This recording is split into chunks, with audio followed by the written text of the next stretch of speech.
Mhm. Hello, everybody. Welcome to another episode of What's Next After BDS. And in today's episode, I have with me Dr. Trishnika.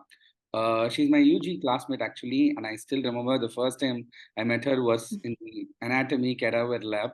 We were both posted in the same table, and that's how we got to know each other.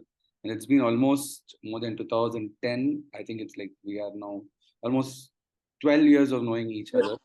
And Yeah. Dr. Trishnika has finished her MDS in endodontics, and currently she is in Netherlands. And in this video, we're going to talk about the other opportunities which are there in Europe, apart from the traditional ones such as ORE or the MFDS one. So, Trishnika, it's all yours. Hi, everybody. Good to know all of you. I am a very good friend of Vinay. We have been classmates for long. As you said, that I already did my BDS in India, and then I did my master's in endodontics. And then I spent around 1.5 years working in Delhi. And that was a good exposure also to know the clinical side and what were my opportunities. Meanwhile, I was also looking for a research opportunity, basically a PhD.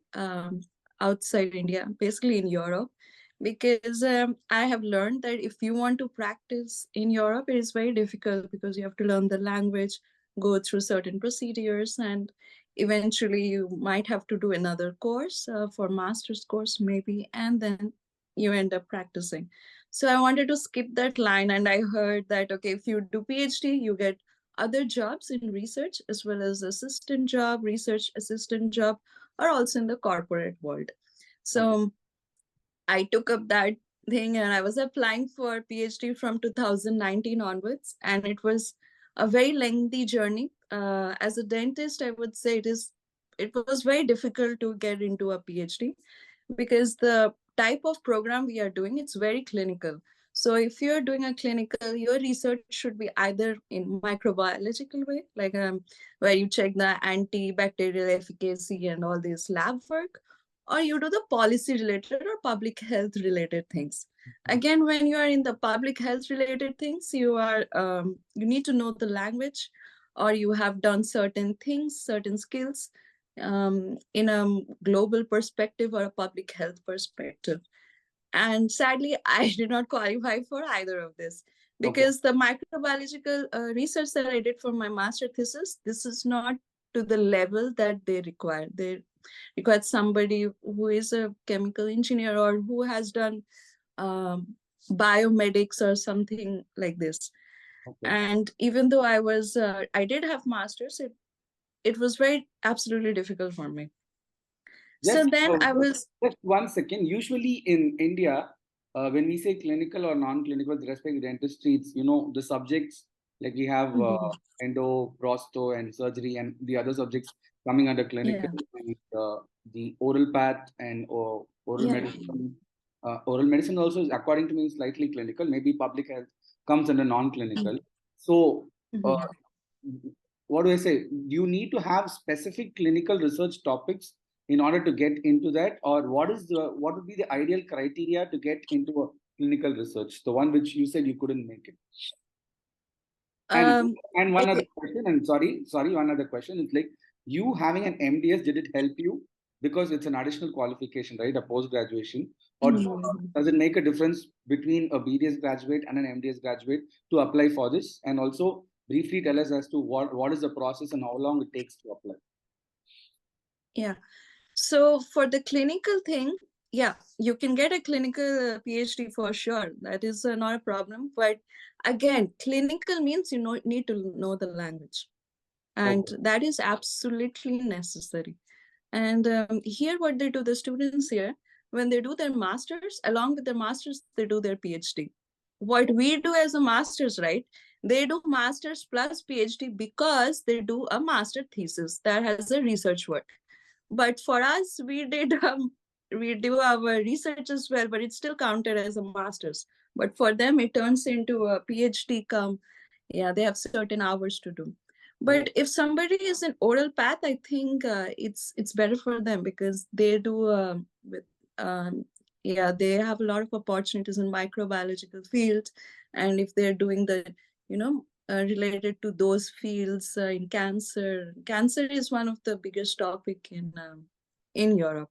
Oh, that's fantastic. Yeah, so that way it is easy if somebody is in oral path or oral medicine, I think it's easier for them to find a PhD. Now the next step of getting a PhD is you should have a funding, very important, and you should have a supervisor. And I did not have both. But I was applying everywhere, and you get funding if you are in. You don't get funding, but you get PhD supervisors easily, like for UK and in Australia and in Singapore. You will get people who are ready to supervise you, but they will ask you to bring your own funding or look for funding, and that was again a barrier for me. So what I did is I found a course because my friend was doing this course earlier, and he is from Savita, and he completed. He's going to finish his PhD. He said that you do a course. It's called MPhil. MPhil is like research masters, and they teach you how to do research. And because they don't want to hire somebody from other country without knowing their research skills, because here research PhD is a paid job. It's employed employees like hiring you, and you get a work visa. So for them it is they want to know your skills, and they even the pay scale would be high because you're a highly skilled immigrant. Okay. So for that they're a bit skeptical to take like foreigners. So I did this course. There are several other courses, like in epidemiological course and research master's course, and it was an integrated part of it. So the first study that I did in my research master's, it's considered as a part of my PhD. So now my PhD is for 3 years instead of 5 years or 6 years, because 2 years I already completed my MPhil course. That's smart. Okay. And now, whether you should be please continue. MDS or whether you should be a BDS or MDS, I would say that it would have saved my time if I would have not done my MDS. Because if you see, it's not considered here anyway. Oh, okay. The students who came from Africa, they were pretty smart. They were from Ethiopia. They did their masters. They did their bachelors. They came here. They were doing this master's program. Along with this, they also applied for the UK exam, ORE exam. They cleared their first exam during their bachelors, and in this master's program, they did their clinical exam, and now they went to practice. So I think. But why is it like if they want to practice in the UK, why would they come to Netherlands and simultaneously prepare for the ORE? How does that help them? So they were not really sure that if they can clear the exam, and also they wanted to have a master's program, and this master program was free. It was scholarship, so they selected only 10 or 15 students, and it was free. So additionally they got an MPhil, and plus it's closer for them from Netherlands to go to in the summer program. And that's nice. So, and any specific reason as to why you chose Netherlands over the many countries in Europe? And is there any different process when you apply to other countries, or is it all pretty much the same when it comes to research opportunities? Yeah, so I like a lot of students ask me why Netherlands. So I don't select my own country. Country selected me. Whoever gives me 100% scholarship, I will go. Okay. And that was the first thing. No problem. So we're discussing as to why Netherlands and not the other countries. Yeah, and I would say that whichever country, it's easy to speak the language.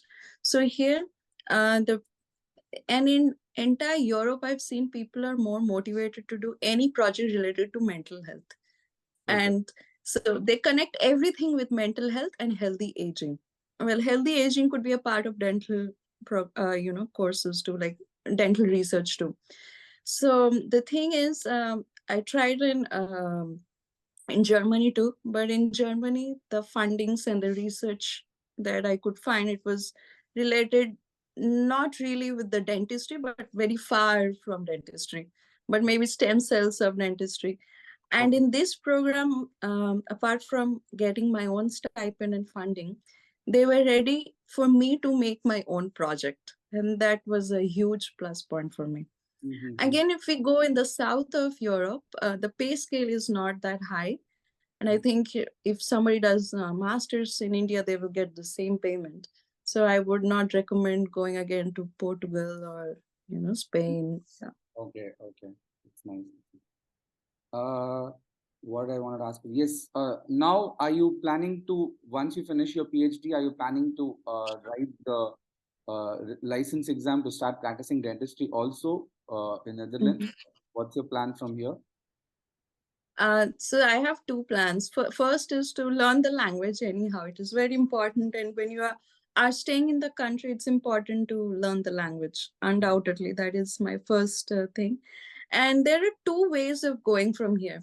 Either I become a dentist, do the exam, and or I can do something like a working in a corporate world, which I was already doing. Okay, So apart from being a researcher, there are several other jobs also that we can do as a medical writer, as a medical liaison, or a medical advisor in a medical device company or regulatory companies, basically. okay, okay. Super, super. Anything else you wanted to add for the people looking for opportunities Mhm. abroad or something like that, apart from what we have I discussed? would say Yeah, I would say there are job opportunities which we are not aware of. We think that there are only one clinical or one research. I think they should look at the job market, because in corporate setups, like all the medical device companies or dental device companies like 3M, Straumann, they already have something like regulatory affairs, medical writers, and Okay, medical advisors. okay, So what we can do as a dentist or a medical professional, we can use our clinical skill there and write those documents for them, okay. which goes to the EU body or a legislation body, and they check that if this device is good to be used and launched in the market. Oh, And we that's have a huge role in these ones. okay, okay. So yeah. Thank you so much, Trishnika. And is it okay if I can share your email ID at the end of the video so that if somebody wants to contact you, they'll be able to reach out to you? Yeah, yes. Yeah, sure, sure. And of course my Instagram, and yeah. You can share that ID also. I will attach Mhm. the thumbnail along with it. Thank you so much for your valuable time and Thank all the you. best for your future endeavors. See you. Bye bye. Bye. Mhm.